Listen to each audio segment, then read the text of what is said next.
Welcome to the Stronger Leader Podcast, home of the hashtag Stronger movement, where we explore the fascinating tapestry of human experience. I'm your host, Tony Cardello. Each episode, we'll sit down with a remarkable guest to dive into their unique journeys, from successful business leaders to individuals who have faced the darkest of times and emerged stronger, even from some of the inspiring youth of this emerging generation. We'll also cover essential topics on marriage, leadership, as well as spiritual, physical, and mental health, all in hopes to provide you with the tools and motivation to navigate your own life's challenges. Whether you're here to learn, grow, or simply be inspired, there's something for everyone. So get comfy, settle in, and join us as we embark upon this journey together. Don't forget to hit that like and subscribe button as well. Turn on the notifications so you'll know whenever we drop new content. All right, let's get started.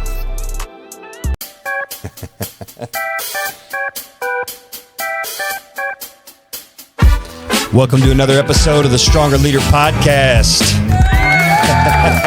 Your host, Tony Cardello. I got my man and coach of the Liberty High School Blue Jays wrestling team, Dustin Brewer. What's up, Dustin? What's up, man? Super excited about this show here. My live studio audience. Oh, yeah. The first guy I had on was like, I want to know how long it took you to actually make that. Luckily, it came already equipped on the board here. There you go. There you go. Otherwise, I probably wouldn't have used it. So, man, thanks, Dustin, for coming on. This is really cool. I'm trying to hit a wide variety of people on these shows. And, of course, I want to hit anything, anywhere I can to do with leadership. Of course, youth is a big focus of mine too. And then, dude, you hit it all for me. Wrestling, youth, leadership. You hit all those points. So I thought you'd be really good for this. We'll get into this. One thing I haven't really asked you about as much as what your spiritual, beliefs are and stuff like that. Maybe we'll get into a little bit of that and how that translates. But yeah, man. So let's do this for our listeners. Say who you are, where you grew up. Just kind of give a little bio about yourself. Yeah. I'm Dustin Brewer. I grew up in Kansas City. I went to Oak Park High School, wrestled, and ended up going to the University of Northern Iowa out of high school. Was there for a couple years, transferred to, I came back home for a year and took a year off and coached at Park Hill. And then went back to school, went to Simpson College, D3 in Iowa. Mm-hmm. Wrestled there, finished out my school, finished out my wrestling there, and then came back and started coaching at Oak Park again. And my brother was a freshman when I came back. He was a freshman in high school. And so I got to coach him, which was awesome. I was kind of working as a para there at Oak Park, not teaching. I didn't have my teaching degree yet. Mm-hmm. So I took the hard way. Yeah. But I ended up going from there after he graduated. I went from there to Belton High School, finished out my degree, got my teaching certificate and everything, and was assistant there for a year, and then 3 years head coach, and then I came to Liberty, and so I'm going into my 10th year here at Liberty. Wow, that's great. Tell me a little bit about about Kansas growing up. Did you grow up in Kansas since you were a little kid, all the way through grade school and all that stuff? Yes. So we lived up north here ever since I was little. So you're a Northlander, okay? Yep, Northlander. We moved a couple times, but mostly we lived in a house right over by Oak Park, just 2 minutes away for majority of my life. And so we were right there and went to youth. Back then when I was wrestling, the youth program, there was one program for all Northland? of Kansas City, Northland. Northland, yeah. Yeah. And so the really pretty maroon singlets. Oh yeah. Yep. Those were cool back then. So we did that. I started when I was like 5 or 6 probably. And we went through that whole thing, and the club was incredible. It was like 100 kids, and it was kids from all over the Kansas City area, which I thought was cool. And I think one thing I remember about that was, it was such a big team, but it was a close team. And we had a lot of really good older guys on our team, and they kind of took care of me. And then my 7th grade year was when Coach Mayab started Oak Park program, which was the competitors back then. And so my parents decided that since I was going to go to Oak Park, they were going to take me over there. And so went over there and I wrestled over there my 7th and 8th grade year. Yeah, I was wondering when that program had started. Northland was always the club that whenever I was growing up. So I'm the same age as like Jeremy Brockman, Okay. Chris McDaniel, all those, Nate Crosby, all those guys, right? And so those guys are awesome. Chris was one of my good buddies for a long time. Even after school, we were hanging out a lot, but he was always one of the guys when I was at Oak Park, and he always took care of me. And when we were wrestling in youth, and he was really cool. Yeah, so. Chris is good. He's a good dude. Always has been. So tell me about any of your career success with wrestling all the way through. What state qualifier championships. What placements and what finishes and what big tournaments have you participated in and won? So I guess high school I was a 3-time state champ. I took second my freshman year. And then Here, hold on. Yes, 100%. I lost 12-11 in the finals my freshman year, so that was rough. I actually wrestled the kid earlier in the year, and he beat me quite a bit worse. So I closed the gap a little bit, but he was really tough. Those are my 2 losses in high school. And so you only lost twice in high school? Yeah, to the same guy. Yeah. You ever revenge that at all? No. So he was a junior. Back then it was 103 was the smallest weight. That was the smallest weight. He was a junior. He was pretty big.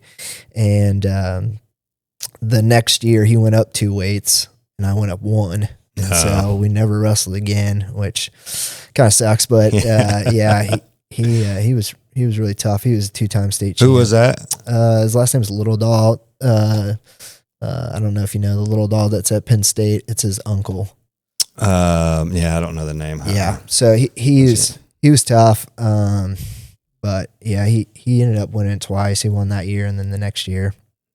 And then high school wise, man, I don't know. There's a lot of stuff. I placed 5 times, I think, at Fargo, in the finals twice. Made a world team for Greco. Got to go to World Championships junior in the junior division, which was really cool. And then probably I would think my biggest accomplishment was I won high school nationals when I was a senior. It was a little different back then. It was only seniors and it was invite only. You had to win a state title to go.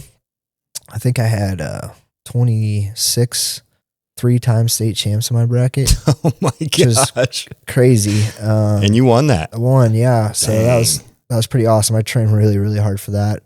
Trained with Ricky Williams a lot before that. He took me up there. It was in Pennsylvania. And it was an awesome tournament. I wrestled really, really well. And then college, after I transferred, I went to Simpson. I had 3 years left, and so I ended up being a 3-time All-American at Simpson and in the finals my last year. So Cody's your brother, right? Yep. He's younger than you? He's younger than me, 11 years younger than me. Okay, wow. Okay, I didn't realize you had that much of a gap. Yep. So question for you, throughout your life and through your childhood, did you ever were you ate up with wrestling the entire time to where it kept you straight, or did you ever have dips where you dipped into like a party scene or running hard with the boys, anything like that, or have you always been like super just into wrestling and leading the straight and narrow? What's life like? Yeah, pretty straight and narrow. I think, probably a couple parties here and there at the end of my high school. But yeah, I was on pretty straight and narrow. I think part of it was just so busy. Like there wasn't a whole lot of time for anything else. And I did, I wanted to win. And so I knew that part of that was, that I had to train really hard to do that. And so I think when I was, I'll never forget this. I don't know if this is good or bad, but I think when I was probably maybe end of youth or beginning of high school, my dad came in one day and he said, you're just, you're not as talented as everybody else is. You're just going to have to work a lot harder. And I thought, I'm going to have to figure that out. So I kind of took that to heart, and I did work really hard, to to get what I wanted. So. Yeah, that's fun. It reminds me of a story of my oldest brother. My oldest brother's a car dealer. He's pretty successful, you know, and he's made something pretty well of himself, but he's not mechanically inclined like at all. And my dad, when he was 16, I think my dad was working on his car, changing the oil or something like that in the garage, and he asked my brother to hand him like a crescent wrench or something, and he hands him a screwdriver, and he rolled out from underneath the car, looked at him, he goes, "Son, you better make a lot of money." So as my brother says, so I did. Yeah. Yep. Got to do what you got to do. Yeah. Right. Yeah. Well, so you know, I got all kind of questions as a parent, you know, of a youth wrestler, and you know, I grew up wrestling my whole life. So I came out of the womb in a headlock. So I was the youngest of 5, you know, so I really didn't have much of a choice. We were just a wrestling family, and I don't, you know, we're athletic, you know, fairly talented. And I just think that man, if I had it all to do over again and I could place myself, I would have put myself in under better coaching care. Cause I see what we do in the victory room. I never had coaching like that. Sure. My coaches are great humans and great guys. And I learned the sport well, but I don't know. I don't think I learned it at the level that what Tony is, but I think that, well, one of the things that my son misses that I had, and maybe because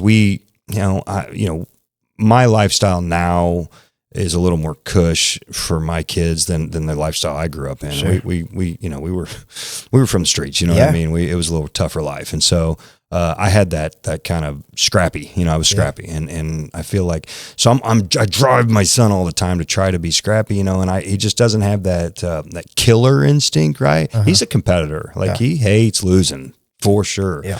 But I don't know, you know, as a kid growing up through wrestling, you know, you stayed motivated, obviously, right? You led the straight and narrow and all that. As a parent, is that just something that just has to happen? Is there anything that we can do as parents to teach? And like, Randy's has to pull me off sometimes in practice and like, hey, leave him alone. Yeah. You know, and I don't know, man. I just try to motivate. I try to motivate and drive, like, come on, you pussy, you know.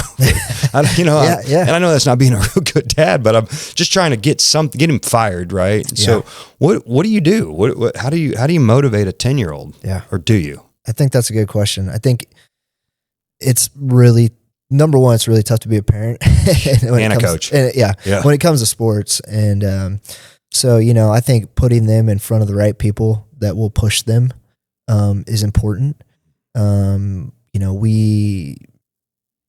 That's, as a coach, I feel like that's a big part of my job is to, you know, and I actually was thinking about this on the way over here. It's just sometimes I think every kid is different, but sometimes kids get into maybe a little bit easier situation and they're just not pushed hard.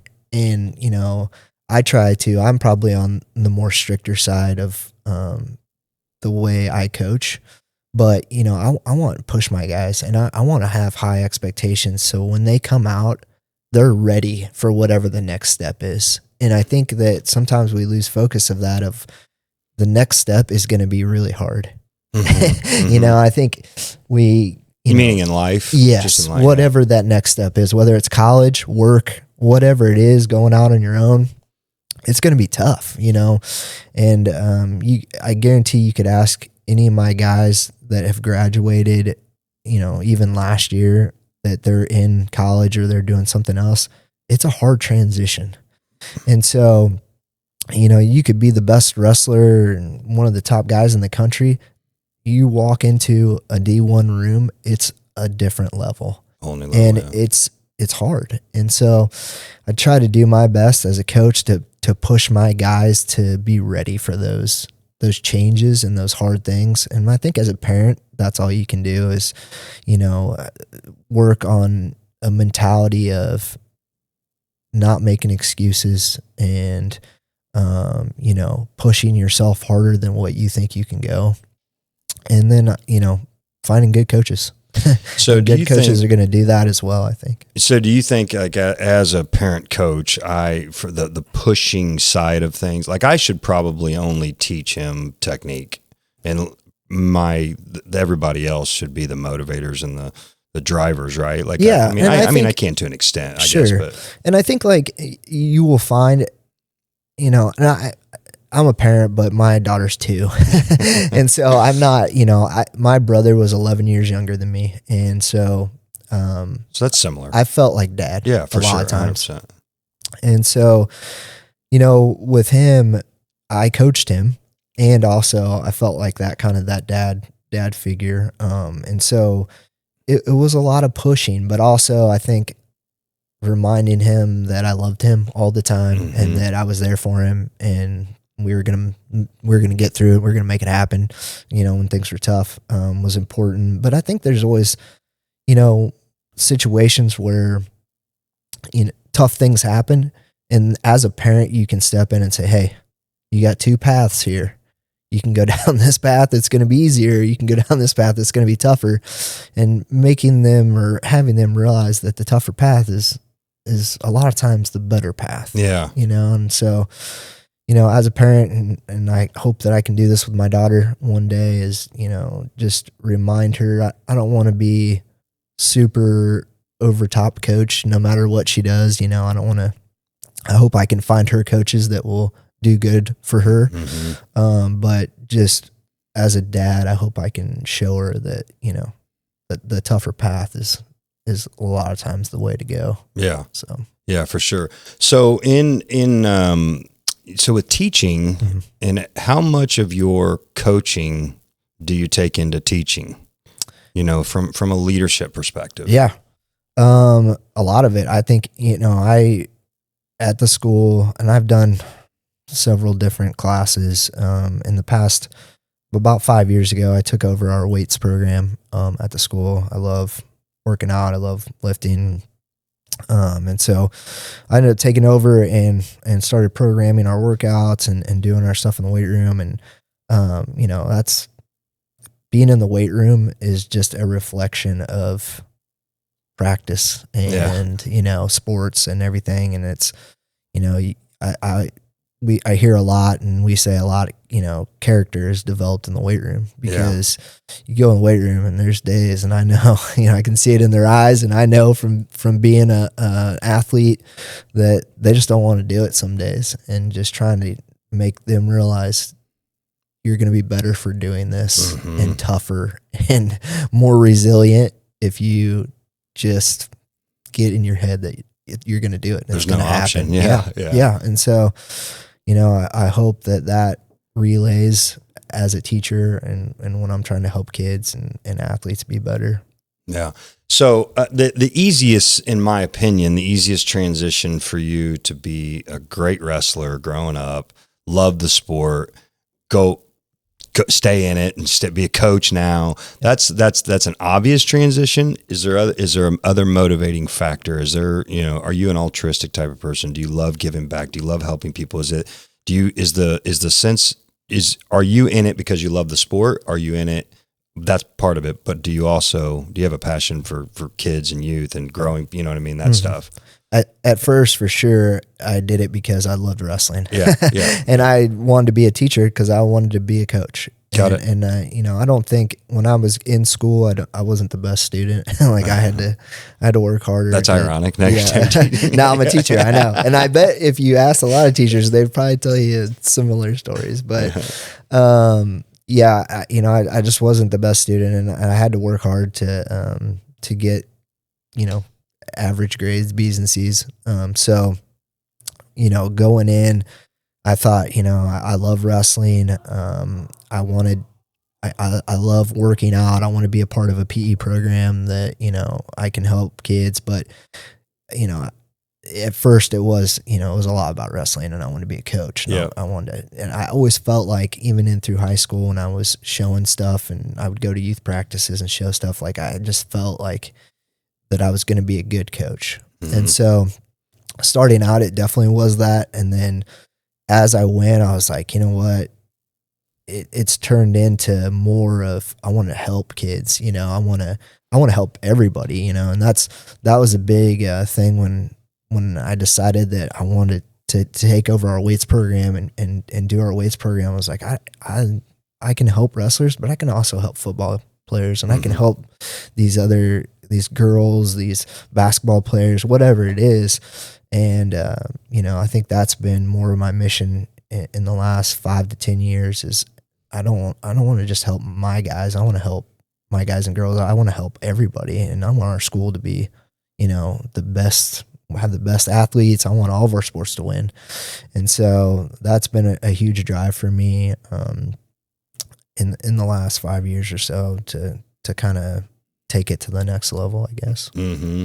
You probably find a lot of fulfillment in the relationships that you're building. And I would imagine as these kids get older and turn into adults in that cycle of life, they start coming back and you're part of their life, or at least they come back into your life later and you see some of the fruits of the seeds that you planted, and they're doing well in life, and just things that you instilled in them. It's probably got to be really rewarding. Yeah, it's great. I think it's still kind of in the infancy stage of like the Liberty, I guess. I'm 10 years in now, but I hired 2 coaches on my staff that wrestle for me this year, which was awesome. So that was really cool. And, I get to see some of the kids that are finishing college or they've been done for a couple of years that are back, and they come visit and come hang out and come wrestle. And, even like we had a guy go play baseball in college, and he's been back to wrestle during winter time and stuff, and practice with our guys. And so that's been awesome. So to see those guys and see them doing well and see, that they're having success and they're happy, it's pretty cool. That's great. Okay. So got to know 6-time state champions, Liberty High School, Missouri record this last year, right? For the consecutive titles. There's 2 other teams that have won 6 in a row. We were the first one to do it in Class 4. There's another team. There's 2 other teams to do it in lower classes. Oak Park did it, but I think their 6th one was in Class 3. Got it. So they had 5 in Class 4 and 1 in Class 3. And then I think Whitfield in Class 1 had 6 in a row. And then Rittner, I think it was, back in the 1940s, won like 14 in a row. Oh my gosh. Yeah. That's place Wooten came from, St. Paris. Yeah, St. Paris Graham. Yeah, Jordan, I think he's 18, 16, 17. Crazy, yeah. That's Jordan's nuts. amazing. So you gotta look at a situation like that. If you have let's call it 3 years in a row of state titles in a high school, you could say, okay, you had a good crop of freshmen come in, whatever. Mm-hmm. 6 in a row, there's a formula. Yeah. And I know you probably don't want to maybe give up your secret sauce, but reveal what you can. How do you, we've got a good youth program. The Northland, since I was a little kid, has always been a strong wrestling community just in general. So we're fortunate with that. But it ain't all that. I mean, Liberty's been around a long time. Northland's been around a long time. They haven't started winning like this until you got there. What do you think? What's the biggest contributing? And be less humble here. And I want you to brag a little bit about the qualities and things that you bring that you think that are the catalyst in this program. Yeah, I'd like to do that, but I think the biggest thing is putting good people around me. When I got here, Randy Smith, Earl, those guys are running the kids program, and they're top notch. They're the best. And so, getting kids into the high school that were... Who ran the Northland program? The Hewings back in the day were running the program. That's a good question. There was like 20 coaches. Well, I remember that as well. Of course, like you said, it was a big team, so there was good odds that a lot of people were going to. But I knew Oak Park was always strong because the Northland Club was a good feeder club, and so that probably does have something to do with it, right? Absolutely. Having a good youth program is, I think, essential if you want to be good. Mm-hmm.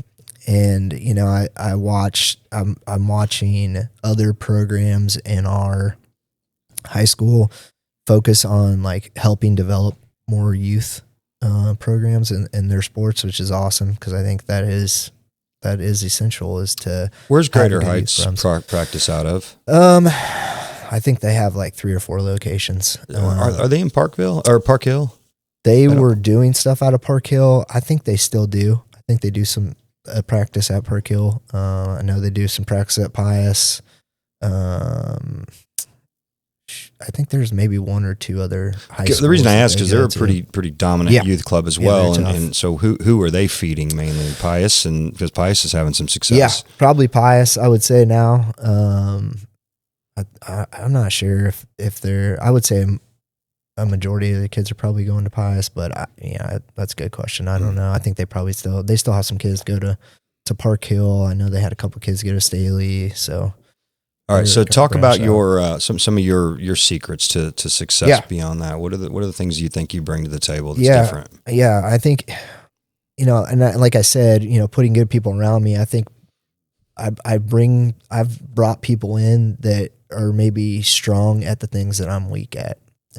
So, I try to, I'm not good at everything, and I try to bring in people that will help me, round out and so we can be a good program. And my assistants are amazing, and they work really hard, and they do good things. And so they've helped build a program, a 6-time state champion program. As far as myself bringing to the table, I feel like as a coach, I have a good feel for just kind of positions and just the basic stuff. Mm-hmm. And I know that kind of maybe doesn't make sense or sounds kind of dumb, but no,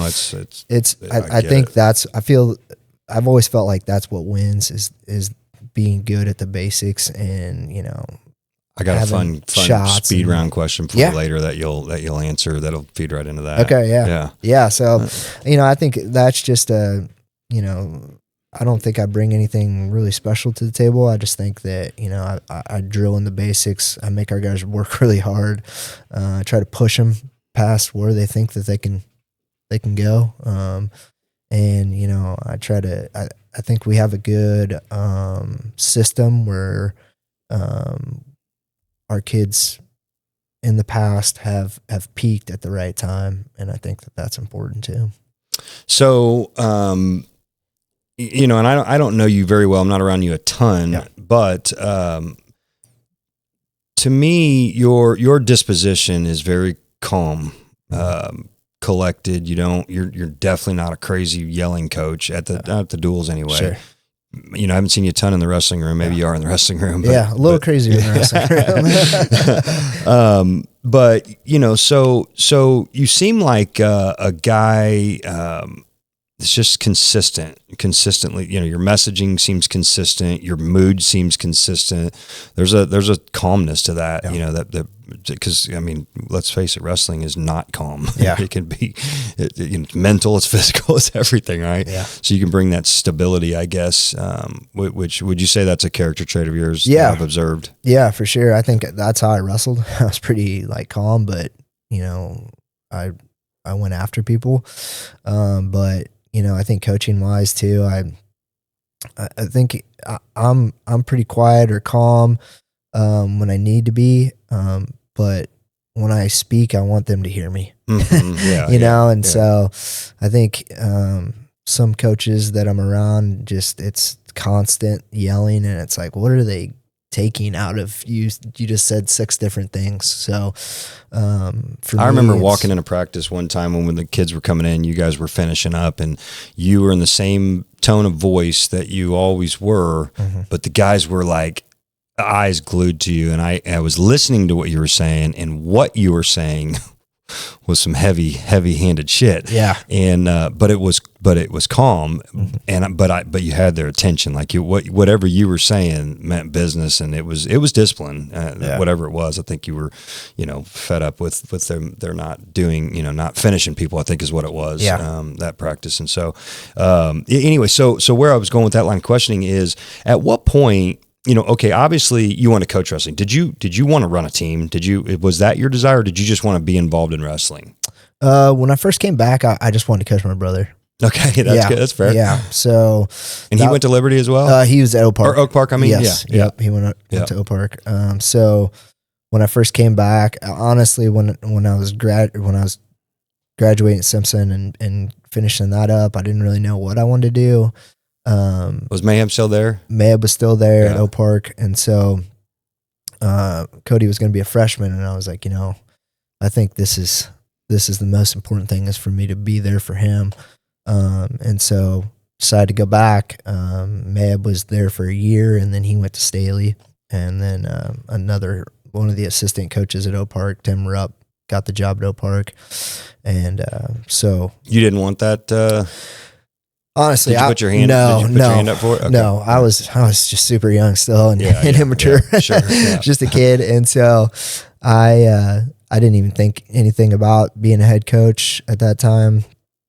And I didn't have a teaching degree at that time, and so that was another kind of thing that was hanging over my head. Was I felt like I needed to be a teacher to be a head coach, and so the assistant thing was great. I got to wrestle every day, mostly with Cody, and I was helping other guys too, but those little guys and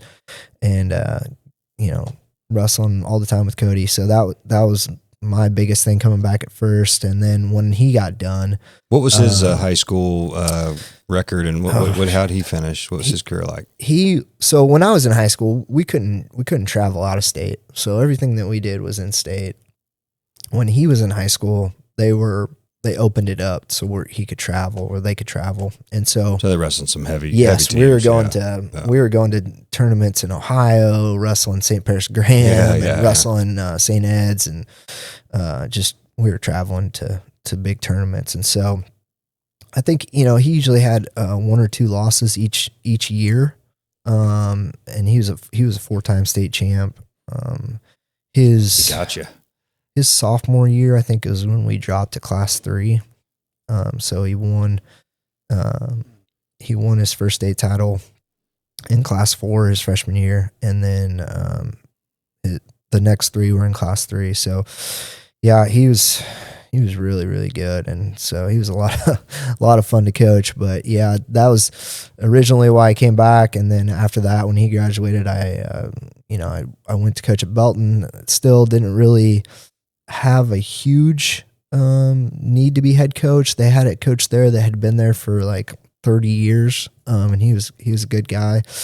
And he brought me in, and he was like, I think I maybe have 1 or 2 years left, and then you could take this over. And I was like, that's perfect. So I was assistant for a year, and then he retired, and then I took the head coaching job there, and it was what I was looking for. It was, I wanted to be the leader. I wanted to be able to do practices how I wanted to do them. I wanted to be able to run the program how I wanted to run it. And, I was assistant at Oak Park, and I was assistant a year for Belton. So, I had been an assistant for a little while, and I got to see Mab run his deal. I got to see Tim run his deal, and then Coach Davis at Belton run his program, and they did a lot of great things, and some of that stuff I still use, and some of the stuff that I knew that I wanted to do differently and change and do it my way. Have you always been a leader, like in your friend groups and stuff like that? Have you always found yourself being kind of the leader of the group? Yeah, I think, and I'll give credit to Coach Mab. I think he really pushed me into doing that and to being a good leader, especially my senior year.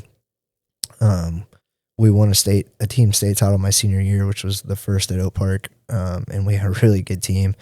And I think he really taught me how to be a leader and push me to kind of do the right things and help our guys and be the guy that would push our guys and do stuff. So give him credit for that for sure. I think ever since then, I just felt like that was my thing, my job, my responsibility, and it's been a key for me, I think. Yeah, good. What about the reason I'm asking some of these questions, because there's going to be some high school wrestlers obviously watching this, maybe even youth wrestlers too, right? Yeah. So tell us about some wrestling. Ain't easy. Yeah, it ain't easy. I mean, there's you got to cut weight, you got to. Just everything that goes with wrestling is nothing easy about it, right? Mm-hmm. Tell me about some dark times, like maybe to the point where you're ready to be done, especially wrestling as a youth. Then you get into and it gets harder, and you've got more, it's, you're ready to be done. There's a burnout, how do you push through 100%. burnout? Yeah, I think that's a good question. And because this advice that you're going to give, we can tell it to each other through the perspective of wrestling. But this advice that you're going to give, just for any of you guys that are watching, this is going to be good life advice, because you experience professional burnout in your jobs. Yeah. You experience burnout being a husband, being a father. Yeah. There's a lot of things that as you get older that you just don't want to do anymore. You get tired, but you have to. And so coach me through that. What do you, how do you get through that? Yeah. I 100% experience that, as a wrestler. I think, weight cutting is incredibly hard, and it's really tough. And honestly, I think I started cutting weight for like the Tulsa national tournaments when I was like 10. And it wasn't a lot of weight, but it was enough that we started last year with Tony. Yeah. I mean, it's just, 10U, it's something that like you do. And so doing that up until, I got to college, and I think the thing that burnt me out when I got to University of Northern Iowa, was I was not used to losing. And I walked into a room where, there's 20, 21-year-old guys. Were you on a ride there? Yeah. Yeah. Okay. I think I ended up getting like 85%. Yeah. So yeah, there was guys there that had been to D1 nationals and, were tough. And so when I walked in there, I just thought, I'm going to be the man like I was in high school. And quickly I realized that was not going to happen. And it was heartbreaking, and on top of that, they were asking me to cut a lot of weight. And, it was tough. There was days where I was coming in the morning and cutting weight, and then going to class and probably half paying attention because I was tired, and then going back for practice. And then when I was done with practice, I would go home and eat and drink and whatever, and then I have to come back to cut more weight. So those days build, and I think at the time I didn't have anybody to say, hey, this is going to get better. Yeah. And so it burned me out pretty quick. And, eventually I was like, I think I'm going to be done with this. And so that was when I came back and took the year off of school and wrestling. And I ended up coaching. But, I was tired of it all, and I felt like I'd worked all this time to lose. I was like, this is not what I came here for. This is not what I wanted to do. And so that was really a tough pill to swallow. But I think now, looking back on it, now that I'm a lot older, if I would have just realized, hey, this is a season. It's temporary. It's temporary. Yeah. It's just something that's going to end, and it's going to get better, and you're going to be better for it. Then I would have had more success, and I would have been a better athlete, better person at the time for that. But I was a kid. I couldn't see that at the time. All I could see was I'm losing. I suck. I'm not any good anymore. And I've lost it. I've lost it. Yeah. And that's real. And I see our guys sometimes go off to school and I know they feel that way. I've heard, parents say to me, oh, he's struggling, feels, homesick, and he's, it's not doing well. And it's like, yeah, I stick it out, push. And I also think like learning new things, makes you kind of, I don't know, reinvigorated in a way, like getting into a rut of just like the same thing over and over, and finding people that will teach you something new that you can kind of hold on to and do things. I think that helps a lot too. And you talked about like, one day you're going to get into your job and you're going to be like, oh, I'm tired of this, or your marriage. Yeah. Marriage and just life. Yeah. There's a lot of things in life that it's like, you do for a while and it's like, I'm kind of getting tired of this. But I think pushing yourself to find a new way to do it or find a better way to do it, really helps and can pull you out of that rut. So would you say, as a piece of advice for that, just trying to listen and take in, learning from your experience, I can probably say that people around you, I mean, you are a highly accomplished wrestler, driven, motivated, you've got it all under control. maybe, right? Yeah. In their eyes. And so they're not going to bother you. Like, this guy knows what he's doing. You know, he's won state, he's competed at a high level, lost twice. I mean, this guy knows what he's doing, right? I'm not going to intervene.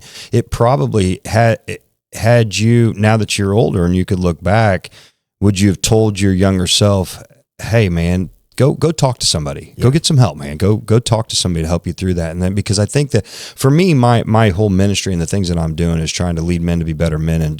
And one of those things is vulnerability, is finding a vulnerability and having people in your circle of trust that you can trust, and go say that, hey man, I know I'm top dog in the shit most of the time, but I'm not right now. Yeah. I need help. I'm struggling. What can you help me with? And so, is that something if you could rewind time, you would have done? You would have sought help. Yeah, 100%. I think any help.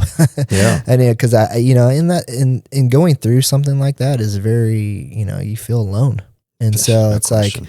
If I could have. If there would have been a coach or, even somebody, I think back home, if they would have reached out to me and they didn't know, and right. So it's a tough situation, but if I could have latched onto somebody, that he'd either done it or, had some knowledge of, because I think I know everybody struggles. Yeah. Like, there's nobody that no question is just gliding their way through it. But, yeah, definitely. I felt super alone, and I felt all the feelings, depressed and everything. Hopeless. And so, yeah, I 100% agree with that. Yeah, if I could have went back and found somebody to talk to and kind of help and guide me through it a little bit more, I definitely would have done that. Yeah. So I have found, like I'd reached out to you before. That was kind of where I was going with that, because, coaches can often be like parents, where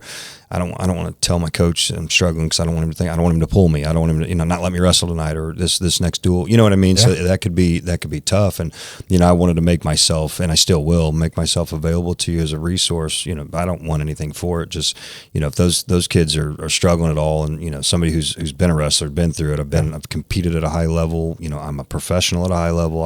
I know what stress looks like, and I know how to navigate that. It's a voice, somebody they can trust, but maybe not somebody it's unbiased, right? Yeah, and sure. I help the Comets, the soccer team. I'm like a wellness and mental coach for those guys. A lot of those guys are competing athletes that don't even have family. They're from different countries, so that's tough too. But I want to continue to make that resource available to you. And Kinsey and I connected the other day. I don't know if he told you. He did. Yeah, that's awesome. It was really good. Yeah. So, all right. So as coaching, goes on, so does life. What's life outside of coaching look like? You're married, yes. kid. Yeah. And I know that at coaching at your level and what you put into it it's a big requirement of time. Mm-hmm. And, even when you're home, you're probably not completely mentally present because you're thinking, what's that look like? What's home look like for you? Yeah. Yeah, my wife would tell you that I'm not mentally present sometimes. But yeah. So what's the key to making that work? I think good communication and trying to, when I'm at home, I have to do a better job of being at home. Yeah. And when I think when important things come up, I make myself be there. I want to be there, and obviously my family is the most important thing to me. And my life has changed a lot in the last 5 years. I think I was so focused on wrestling when I was younger that. What was your parental upbringing? Mom and dad married though? Did you have good parents the whole time? Yeah. So my mom and dad were married. My dad was very hard on me and my brothers. And then my parents got divorced when I was in college.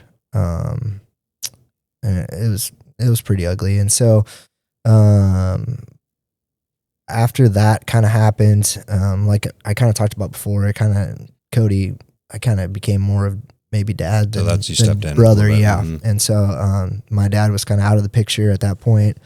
And so that was a tough situation, and that also added to my your college stressfulness in college. Sure. Of I didn't think that I was doing well, and I kind of got, and I was the oldest, I'm the oldest. And so I kind of got in the middle of all that. It's a big burden. It was tough. Yeah. It was tough. So as far as my own life, I got so focused into wrestling, and, I don't think I took a whole lot of relationships too seriously, and it was hard because, I was gone a lot, and I was doing, I was focused. It's a selfish sport. It is. It can be. Yeah, no doubt. And so, when I met my wife, I thought, I was 38 and I was like, yeah, this is it. Like, she's the one.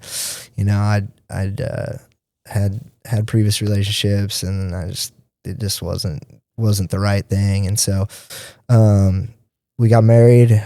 We dated for a year, and we got married a year later during COVID, which was crazy. But we, and then we had my daughter, and she's almost 3, and so a lot of things had changed, and I haven't been able to put as much time into wrestling as I did before. Mm-hmm. And so that was something that I've kind of struggled with a little bit, and I talked to my wife about this a lot. And it's not about that, like, I want to be at wrestling all the time. It's just that I want to be the best. Yeah, right. Yeah. And so to be the best, I feel like that I had to put in. You must be present to win. Incredible amount of time. And so I think my wife she's super supportive, and she's always had my back, and so she's understood. Hey, when I got to do this, I got to go. Yes, and she's stuck in the house with my daughter that's a toddler, and she's got to do all the stuff that she's been great about it. So, to add on to that, I've found these great coaches that have came in and helped me. And they've picked up the slack where, maybe before I was like, I can do this all by myself. Mm-hmm. And now I can rely on these guys to do an incredible amount of work, and I don't have to worry about, are these guys getting enough training? Are they getting the right training? Are they doing the right things? I know that when they're with my assistants, that it's like being with me. Yeah. So I feel good about that. And that gives me time to spend at home. Good. So. Awesome. Church. What about, what's your spiritual life like? How'd you grow up? First of all, were you raised in the church? No. Okay. We had no church, no religion. Probably the first time I actually went to church was with Ricky, when I was in high school, senior in high school. Went to church, I was like staying with him training, and he took me to church one time, and I was like, oh, it's kind of cool. Whatever, I didn't think much of it. And then after I got done with college and I got back here, and I'd been here for a little bit, my brother, not Cody, but my other brother, TJ, he lives up north here in Holt. Excuse me. He started going to this church in Pleasant Valley, and he was like, he was dealing with the struggles of life just like everybody is, and he found some comfort there. And he was talking to me about it. He's like, you should come. And I was like, I don't know. And finally I went, and then kind of started going regularly, and I loved it. And just the message, everything that was being talked about, I felt like this directed at you. Yes. And also, and this is how my mind works, I always thought, man, this is a lot of good stuff for wrestling. Like, I can use this in wrestling because this is right where I want my guys to know this. I want this to be a part of what I'm doing. And so I was doing that. I met my wife, we got married. And then, she really pushes me, pushes my faith. So she was a church Christian. Yep. Good. And so, did she grow up with it? Yep. Okay. Yep, she did. Great. And so that helps me a lot. Cause I veer, I think. And so, she is constantly in a good way reminding me, hey, are you praying? Are you doing stuff? And I have to say yes, or no, I haven't. And I need to. And so that's helped me a lot. And, so we go to church. And where do you guys go? You go to PV? We were going to Pleasant Valley Baptist, but when we had our daughter, we started going up to church in Smithville where she went to church when she was little with her mom, and that's been great too. And it's just been an opportunity. At Pleasant Valley, it's so big in there, and they have like the daycare kind of thing, but we kind of wanted our daughter to be with us and be able to kind of be with her. So at this place, it's much smaller, and we are able to kind of keep her in there a little bit, and there's like a playroom, but you can still listen to the message and stuff. And so that's been great. But yeah, it's another challenge in my life, I think. But it's helpful to have good people around me. And, before, my daughter was born, I got baptized, which was amazing. That's so good.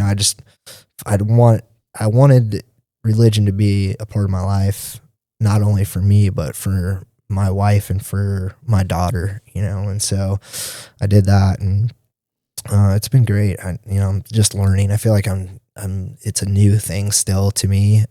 So I'm trying to just keep learning and keep, receiving everything that's coming in, through church and everything. So it's been great. We'll use that same drive of wanting to be the best at everything and be the best at that too. I know.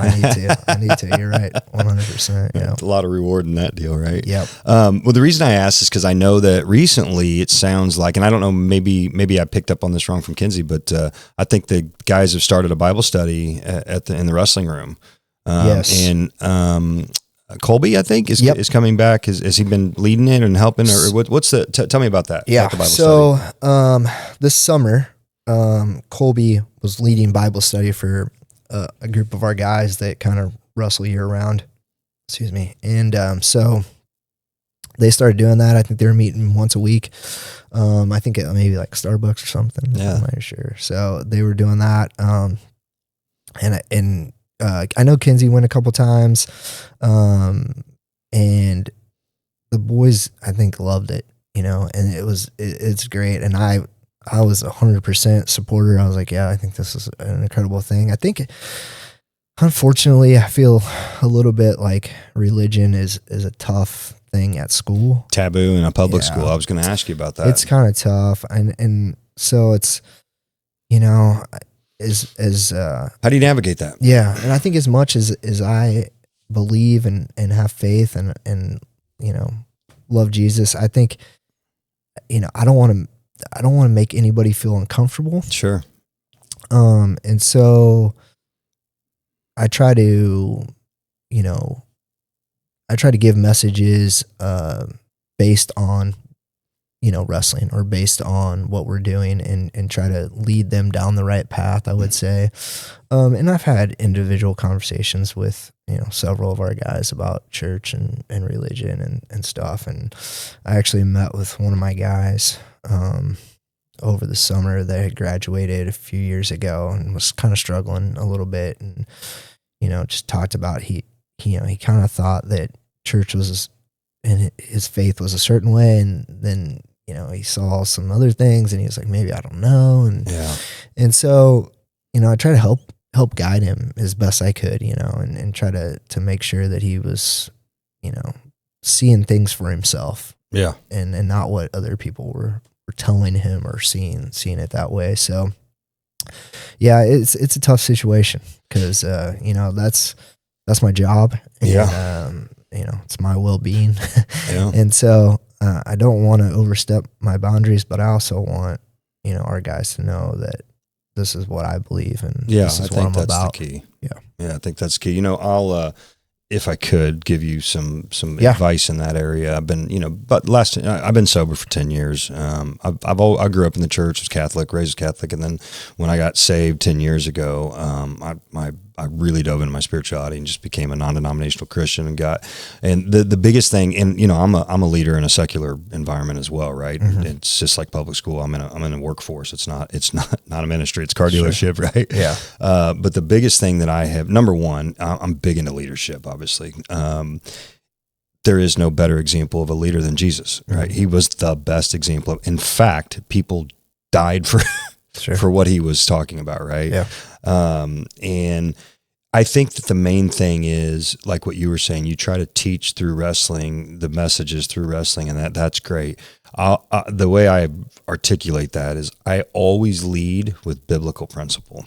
And in fact, I had a conversation with an atheist that worked for me one time, and I said, hey man, why are you an atheist? And he's a high spectrum autistic, high functioning, So he just said it's for me with being autistic, I'm very logic based. Everything has 2 + 2 has to equal 4. Otherwise I can't fathom a supernatural. And so I understood that. And so we went into it. I said, do you believe, like if you should do right by people and they'll do right by you? He's like, yeah. So that's in the Bible. Yeah. So, there's a lot of things that we're just taught right from wrong, morality at a young age. And people are teaching these things that say they don't believe in God, and they're teaching biblical principle because it's just the right thing to do. Yeah. Right. Mm-hmm. And so I think leading by example, hey, are you a Christian? Yes, I am. Mm-hmm. Right. Unapologetic. Right. Yeah. And like you said, in your environment, it's hard. You can't push your beliefs because that could get ugly in a public school setting, right? Mm-hmm. Especially you get some parent that's not. And yes, I get it, right? And so I think that leading the way you are, just by example, this is what a Christian man looks like. And like, wait a minute, there's no religion. That's just being a good person. Yeah, that's being a good human being and all that. And you're like, yeah, well, it's what Christianity is. Yeah. It's just being a good person, right? And so, so I think that's really cool. I think if you just continue to be bold in your faith and lead by example and be unapologetic, and I will tell you this, if you're ever in an uncomfortable situation for whatever reason like that, back to your lesson earlier about doing the hard things, it's probably the right way. Lean into the faith side more if you have to, and God will take care of you. Yeah, I promise. And if not, you can come sell cars for me if she lost her job. Gotcha. So anyway, man, all that stuff's good stuff. So, I appreciate the fact that you are allowing, and I'm going to tell you, man, and you're in it. You're at that school.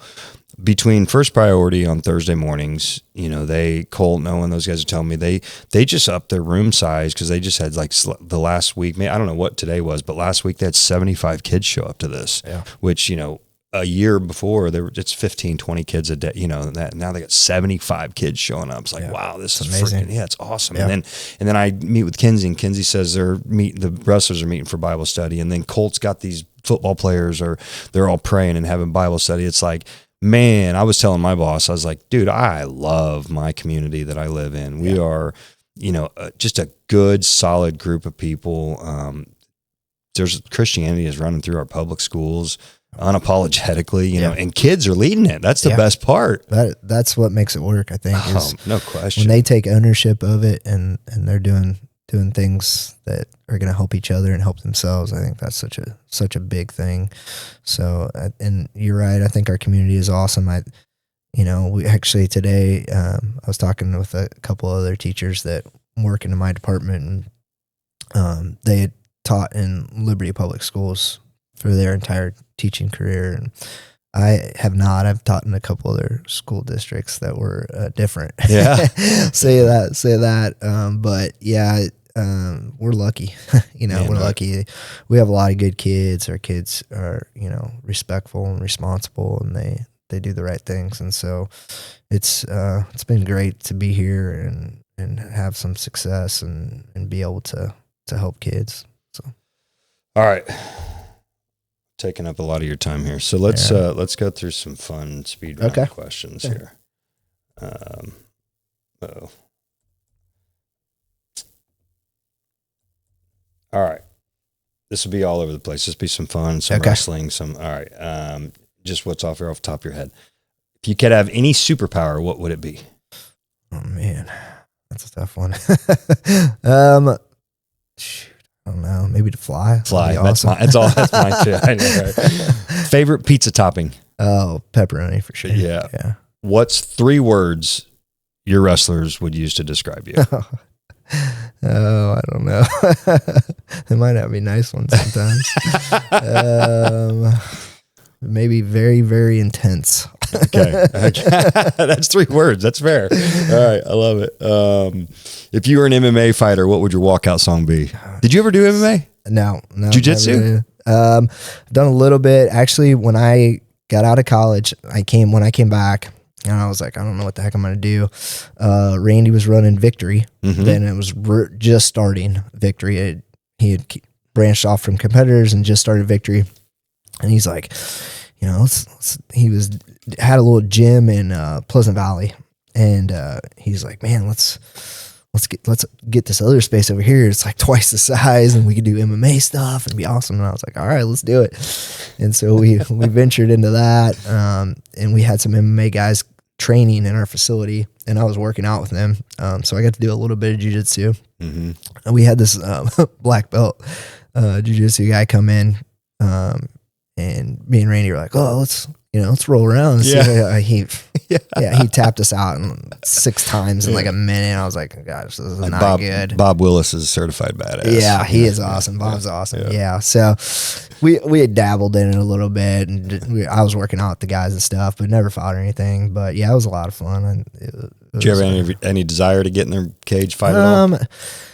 Not really. I think I was just like so focused in the wrestling part of it. I was like, this is fun, but this is like a side thing to what I really want to do over here. Do you know I fought for a while? Did you? Oh, yeah. Oh, that's awesome. I did. I had 5 amateur fights. Okay. 5-0, won a title belt. And then my last 2 fights, the guys were my age almost combined. Oh. So, yeah. So my wife goes, and I had a pretty good job at the time. I worked for a software company in the car business and making decent money. And we had 2 kids, and Dominique goes, what are you doing? Like these 2 kids you just fought were, in fact, the last kid I fought, we were going to face off, at the weigh-ins, and I said, I'm going to whoop your ass like you didn't make your bed, kid. I was like 30 something. He's 17 or 18 or something like that. He almost choked me out too. So that was fun. So I decided I had the last fight I had was an amateur title. I won that. And then I, talked with the guys in my gym, and I had committed to take a pro fight. I was going to turn pro, and that's when me and Dominique talked. She's like, "What are you doing?" Because talk about MIA. We're talking 7-8 weeks of training camp, and I'm at work all day, and then I'm gone from 4 o'clock in the evening. I didn't get home till 10, 11 at night. I'm at the gym 7 days a week training camp. Yeah. So I'm like, all right, I think I'm done. Yeah. I was ready to be done. I was cutting weight at 30. You know what I mean? Like, come on. All right, coffee or tea? Coffee. For sure. Morning or night person? Night probably. I don't know. That's a tough one actually. I do get up early in the morning, but I don't love it. I make myself get up. If favorite TV show? I don't watch much TV. The only time I watch TV is at like 8:30, 9 o'clock at night, and my wife watches whatever the show. Love Island. Oh yes. Yeah. Oh yeah. All the shows, and I just like, all right, whatever. All right, this is a good one. If you could pick 2 wrestlers ever, Gable, any of them, sure, that were the same weight, who would you like to see wrestle? It could be from different eras, but what 2 wrestlers, if they were, you could pair, you always say, I'd love to see Tyson fight one of these new guys, you know what I mean? Yeah. Like, what 2 wrestlers that were from different eras that you would love to see wrestle each other? I would say Burroughs and Sanderson, Kale and Jordan. I think it would be so, their styles are so different. I think Kale's a lot bigger. Yeah. Right. So if they were the same size, weight, I think that would be interesting because, Kale was freaking unbeatable there for a while. Gosh. And then and Jordan's probably the best ever. So that would be a cool. Is Jordan your goat? Matchup. Probably, I think so. He's done so much in our sport. I would say the GOAT. Yeah. Yeah, that's cool. Love it. Who was your wrestling idol growing up? Burroughs is not, he's younger. So who was your wrestling idol growing up? I don't know that I really had anybody like that jumps out. Like Mayab was a huge Iowa fan, Hawkeye fan. He's coaching Iowa now, but he's a huge Iowa fan, and so I wanted to go to Iowa, and I was like, back then it was the Brands and those guys coming through, so I was like, oh man, these guys are awesome. But like no one single person, I wouldn't say, but just kind of that whole program. John Smith was mine because I had the John Smith Brute wrestling shoes. Yeah. I had the Gables back back when I was in high school. Yeah, Pretty cool. I had the powder blue John Smith brew. Nice. All right, so this is about the basics. Okay. If you could teach only one wrestling move for the rest of your life, what would it be? Oh man, that's tough. Well, if you only did one, you probably wouldn't be real great. But the thing that I was probably best at on my feet was a high crotch or head outside single. And so that's probably the one I feel most comfortable teaching and having success with. So that would probably be mine. I always, there's an old Bruce Lee quote that was, he said, I never fear a man that trains 1,000 kicks one time. I fear the man who trains one kick 1,000 times. And that's what I tried to tell my son. We were talking about drilling something and I can't remember. And he's like, we do this thing like, I'm like, bro, listen to me. You're not, he's like, I already know how to do it. I said, that's not why you're training it. Yeah. You're training it so until you can't get it wrong. Yeah.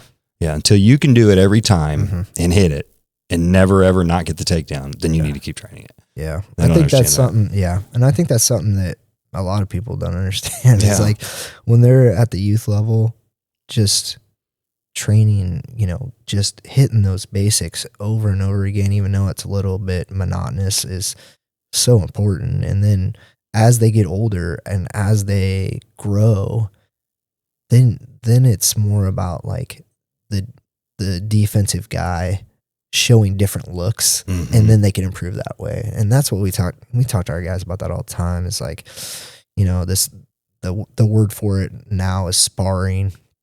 And, Taylor and the Penn State guys and all those guys have kind of made that famous, I guess, if you want to say. But, sparring is just giving your partner different looks to help them get better, And so we talk about that a lot. It's like, hey, if you're just going through the same motions over and over again at this level, at the high school level, like you're not helping yourself. You're not making yourself any better. It's your partner's just important as you going in there and working really hard. A lot of people work really hard. It's important that you're getting something out of this and not just doing the same thing over and over again. Yeah. I try to give Tony as much perspective about some of that stuff as possible. And, for me, I have to like remember too, because I'll go, I know like Greater Heights, some of these other clubs, they teach the 1,000 moves trick. These kids are the arsenal of the moves they have is like a bajillion, but they're not like great at any of them. They just have a lot. And, at an 8U level, pretty easy to execute. It works. Right? Yeah. A lot of them work a lot of the time. Yes. And it's like being a wrestler my entire life. I know every move and I'm like, you just want to jump inside your kid's body to do the move that you see that's wide open. But we don't work that. We haven't trained that move. And that's why, I was talking to Jason Westfall and, some of the other guys that their kids are older, Roman's dad and all that, they're like, man, just he wasn't good till he's 12. He wasn't good till he was 13. He wasn't, you got to trust the process. And I keep trying to like remind myself of that because we do train the basics and the fundamentals so much that I know when those other high level moves stop working, these basic fundamental technicals that these guys are just got, like, they can do with their eyes closed. Yeah. That's what's going to win matches. I think it's tough too, because, the kids see now some of these guys like Jax Forrest. That's just, he's got every kind of tricky kind of move that he does. And what kids don't realize is that his basics are really good too. And it allows him to kind of do some of these other really creative things. But, it's hard for a kid to see somebody like that. And it's like, who cares about a double leg? I can flip around and dive over the top and score these points. But in reality, like, what they don't understand is that like someone like Jax Forrest, his position is incredible. Right. Like he's tough to score on. He's has really good attacks. And so that's just part of basics, like positioning and attacking and being able to score. And so although sometimes the tricky stuff, and for him it works a lot, but it doesn't work for everybody. And it's something that, I think you have to develop later on in your career. We watch Bo. Tony likes watching Bo Bass a lot because he's got the Jesus shirts and all that, so, and I like him watching Bo because Bo Bass is just simple, fundamental, take down, let him up, take down, let him, and it's super basic, just intense, fast. He's really relentless, and his hand fighting is world class. So he just, I think he makes good guys look dumb because he's on them the whole time, and so he's a stud. It's gonna be interesting to see how he does in college. And beyond that. Where did he end up committing? Virginia Tech. Oh gosh, him and Melvin both ended up going to Virginia Tech. So I'm not sure what that must have been. That was all about, but yeah. Big old NIL deal, I'm sure. Oh, I'm sure. It's crazy. Yeah. It's got to match whatever his YouTube monetization is already. Yeah. Okay. Funniest thing you've ever witnessed during a match? Any funny stories? I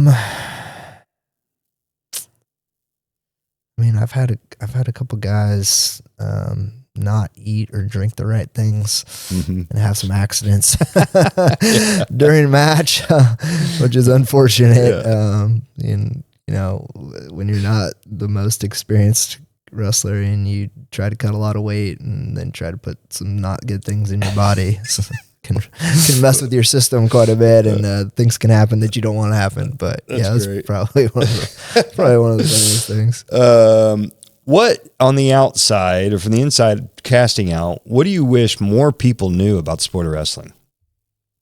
I think just that, I think a lot of people from the outside are like, oh, these guys in singlets and they're rolling around. It's like, no, that's like, they're trying to physically, control this person. And, if a lot of those people could come watch our guys train, I think they'd be shocked at how hard these guys work. And, I would challenge a lot of other people that are not in our sport to, cut weight and have to go to class and have to go to practice. And, I don't think people don't realize how tough these things are and what these guys do. And so that can be frustrating, I think, sometimes to hear outside people say things that's like, no, you don't have any idea what we do or what this is about. But yeah, just to see how tough it is, I think, because a lot of people don't understand that and probably never will. So. When the NCAAs were here, Mayor Lucas was on the news. He said, if you see a bunch of 5'3" guys running around with funny looking ears, don't pick a fight with them. Don't mess with those guys. Yeah. Did you hear that? Yeah, I saw that. Yeah. That was That's good. true. Yeah. All right. If you personally, during your prime, in the height of your wrestling, if you could go, however you want to look at this, I know you have sized up good wrestlers, maybe somebody that's, now or before, like that'd have been fun to wrestle. Well, who would you wish you could wrestle? From my era? No, just like now, when you were in your prime. Yeah. And you could pick anybody from any era, who would you like to wrestle in a match? That's tough. I got to wrestle some of the guys that I thought were just really amazing. I got to wrestle Stephen Abbas in high school, which he was 3-time D1 national champ and world team guy, and just amazing. And he beat me up. As far as guys I didn't wrestle, would you like to wrestle Jordan Burroughs? Jordan would be awesome. Yeah, that would be cool. I think just more of the fact to say that you stepped on the line with Jordan Burroughs, that would be crazy. Yeah. Any of those guys. I mean, like Kale and those guys. And I actually did wrestle Cody Sanderson, his little brother, in the U.S. Open one year, and he whooped me too. But yeah, those guys were amazing, and so luckily I got to wrestle a few of those guys. I was in the wrestling room. I can't even remember. It was last year sometime, maybe the year before. One of the high school practices I came up to. There was a kid that was back visiting from UCM. I don't even know who it was, but I wrestled with him. Just like, God, just this college wrestling is just a whole nother level. You know what I mean? Yeah. And I was rolling around with.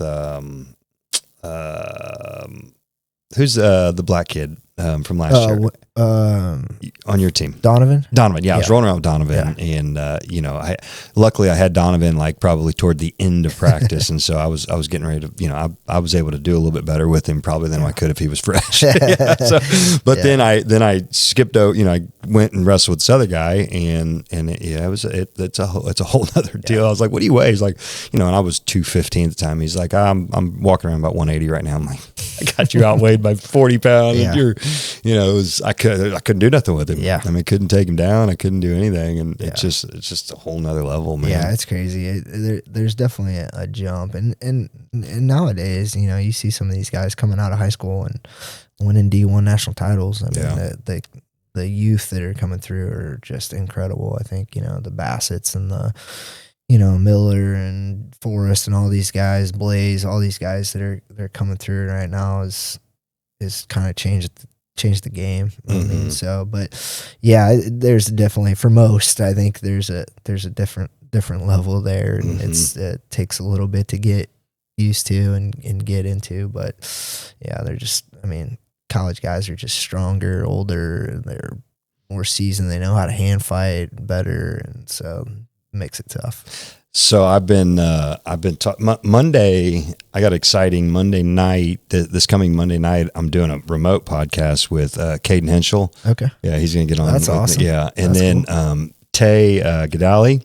Okay. He's at Michigan. He's a heavyweight at Michigan. Yeah. Okay. He and I have been talking. Okay. We talked on he's got a really freaking cool story, man. A lot of deep darkness. And, oh, really? Yeah. He turned his life over to Christ, and, that's awesome. I'll have to watch that one. Yeah. It's really good. Him and I talking. We do a Bible plan study every morning together. Okay. I was texting him either today or yesterday. I'm like, "Hey man, if you want me to come up and roll around with you, I will." He's like, "What are you weighing?" I was like, "Man, 210. He's like, "I'm 260 right now." I said, "I ain't coming up there." Yeah, you won't be able to walk the next day. That'd be fun though. Yeah, that's awesome. Yeah, Caden's got a huge following. Yeah, man. Instagram, follow him, and he's got his own shoes now. Yeah, and the whole awesome. deal. That's cool. Yeah. What do you think about this RAF?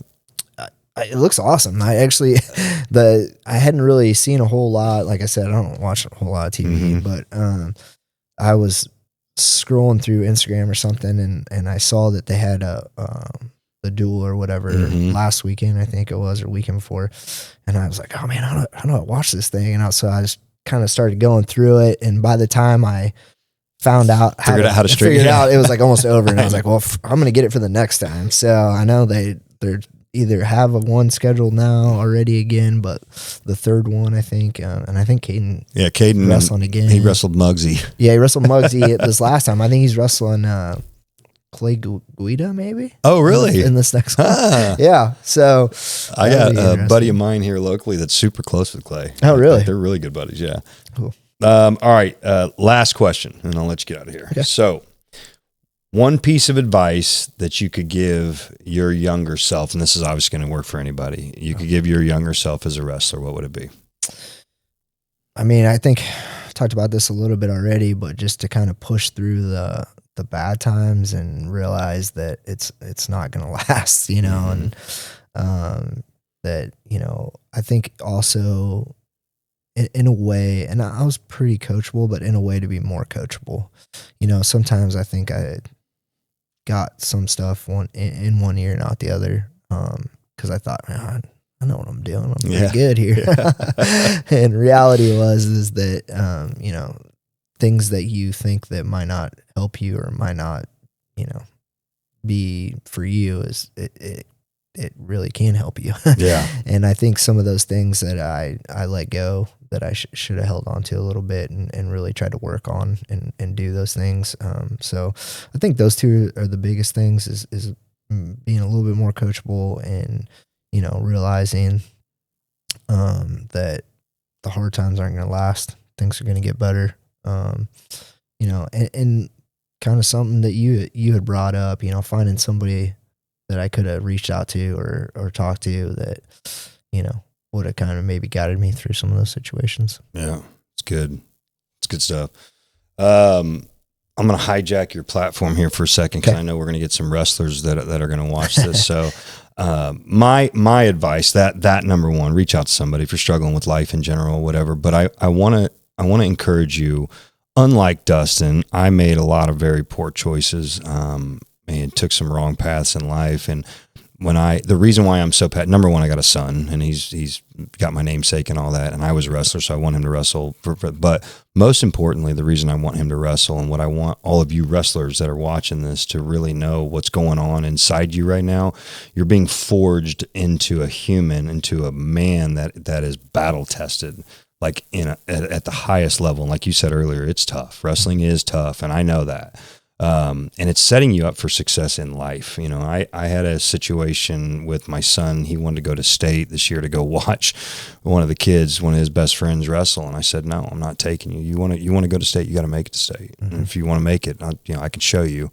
You know, and so one of the things I told him, you start working out with me every morning. Let's go to the gym. I want him to stay disciplined year round, right? And just going lifting weights and doing that stuff. And I got to thinking about it, if he doesn't make it to state and lifts weights with me all year, I'm going to be the biggest failure. He's never going to listen to me. You know? So I set it up and I said, hey, son, listen to me. If for some reason you don't make it to state this year, you are going to make it in life. Yeah. If you can have this level of discipline as a 10-year-old, I promise to you, you're going to make it in life. And that's more important because wrestling's going to be over one day. Sure. Yeah, 100%. So that's the thing I want to tell you, wrestlers. You guys are setting yourself up for life, for a lot of success in life. You're going to go through struggles, and I hope that none of you guys take the path that I did through life and make wrong choices that I did. Stay on the straight and narrow and do it. It's a much easier path. However, life is going to get tough, and there are going to be times where you make wrong decisions, but that fortitude that you're forging in that wrestling room right now is going to give you a platform to overcome adversity. Your ability to overcome adversity is going to be much higher than the next person, and so that's going to carry through. So when you're fighting through work, your marriage, parenting, everything, you remember all the stuff that you're going through right now in the wrestling room. It's setting you up for success later in life, I promise. So that's my message to the wrestling community. Yeah, I think, I don't know if I think it's Gable. I hope I'm not getting this wrong, but he said, once you do wrestling, everything else is easy. I think it was Gable. And that's true, man. It is. It really is. Just, you do, wrestling is probably one of the toughest things you're going to do in your life. And so it gives you a sense of, when something tough comes along, I can do this because I know I've done this. Yeah. So, yeah, for sure. I can gauge the toughness because if you ask my son, because he just plays soccer year round too, and he says if I ask him if he likes wrestling or soccer better, he still says soccer, so I know wrestling's hard. Yeah, oh yeah, for sure. As soon as he gets the bug and he says wrestling, I'm going to stick it up his soccer coach. His soccer coach messes with me. He's like, man, why don't you quit that wrestling stuff? He doesn't like it anyway. I'm like, yeah. I said, watch when these guys when they're playing soccer, and they're in their teens and there's a big team fight, you're going to be glad my son knows how to wrestle. Yeah, no doubt. Yeah. So anyway, well, man, dude, thanks so much for the time, and I really appreciate your insight on everything, and appreciate what you're doing. But you're impacting my girls. They've been through your class, they love you, and you're a good man. And I really, really appreciate what you're doing for this community. And I can only hope that you're still around. And I think you got a lot of good years left in you. Yeah. So my son will be knocking on your door here in a few years. I think he's in 5th grade this year, so hang in there for 4 more years, please. That'd be great. But yeah, man, thanks for coming on. Yeah, thanks for having me. It was great. Thank you. I had sent you a little note, like if there's anything that you had on your mind that you wanted to make sure was covered and that you could get out. Did you have any of that you want to make sure? I think I just want to express, I think, how thankful I am for the people that I get to work with, coaches and kids. I mean, I think I've been truly, truly blessed to be put in a spot where I've been around such great people. And so, and not only do I get to help kids and coach kids, but I get to work with great people, and a lot of these kids have great home lives and great parents, and they are 100% in on wrestling, and that makes my life a lot easier. For sure. Just very thankful for the spot I'm in and the things I've been able to do. Yeah, that's great. All right, man, that's our episode. Appreciate you guys tuning in. I'm going to do my little outro and we'll be out.